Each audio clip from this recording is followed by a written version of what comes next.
Je me présente, je suis Taina dos Santos Papaleo, Miss Internationale Bretagne et Côte d'Armor 2021.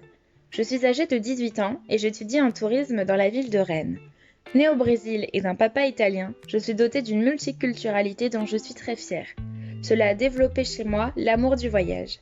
J'ai la chance d'avoir grandi dans une région riche en patrimoine et en traditions. Je suis aujourd'hui honorée et fière d'emporter les couleurs lors d'un concours national. Il me tenait à cœur de vous présenter quelques sites de la région.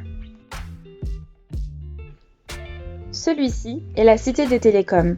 C'est un parc doté d'un centre d'exposition consacré aux télécommunications des débuts à nos jours. Cette grande boule blanche derrière moi est le Radome. Géant de 50 mètres de haut, 64 mètres de diamètre et 200 mètres de circonférence, il a été classé en l'an 2000 au titre des monuments historiques et labellisé patrimoine du XXe siècle. Il abrite l'antenne de télécommunications PB1 qui a permis la première expérience de Mondovision avec la transmission vidéo en direct entre les États-Unis et l'Europe. Cette expérience a été réalisée ici même dans la commune de Pleumeur-Bedou, en Bretagne, le 11 juillet 1962. Quelques kilomètres plus loin, je retrouve les côtes de Granit Rose. Cette partie du littoral est une vitrine du patrimoine géologique en raison de la couleur rose et du modelé des granites avec des rochers aux formes étranges. Le granit de cette côte tient sa couleur unique de la combinaison de 3 minéraux présents dans le granit. Le mica, qui lui donne sa couleur noire, le feldspath, qui lui donne sa couleur rose, et le quartz avec sa teinte grise. Cette particularité géologique s'étend sur 10 km le long des côtes des communes de Perros-Guirec, Trégastel, Pleumeur-Bodou et Trébeurdin. Il existe 3 côtes de granit rose dans le monde, une en Bretagne, une en Corse et une en Chine, ce qui fait de ce site un lieu d'exception, sans compter sa beauté et son charme incontestable. Les 7 îles, c'est le nom de la petite archipel que vous voyez derrière moi. C'est la plus ancienne et la plus importante réserve ornithologique privée de France. Elle fut créée en 1912 et accueille essentiellement des oiseaux de mer tels que les cormorans et des pingouins tordas. L'archipel est également un site de reproduction du phoque gris.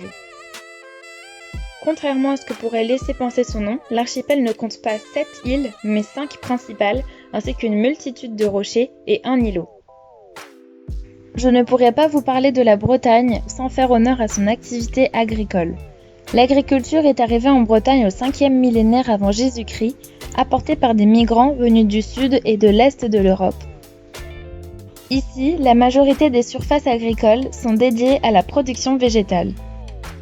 En 1900, les paysans bretons travaillaient la terre en famille avec des bœufs et des chevaux de trait bretons. On se réunissait pour les moissons. Ce savoir-faire est ancré dans nos traditions et j'aide aujourd'hui moi-même depuis enfant dans l'entreprise familiale. Transmettre cet amour de la terre est important dans notre région. De nombreuses coopératives et industries d'agroalimentaire se sont installées en Bretagne. Cela en fait également sa force.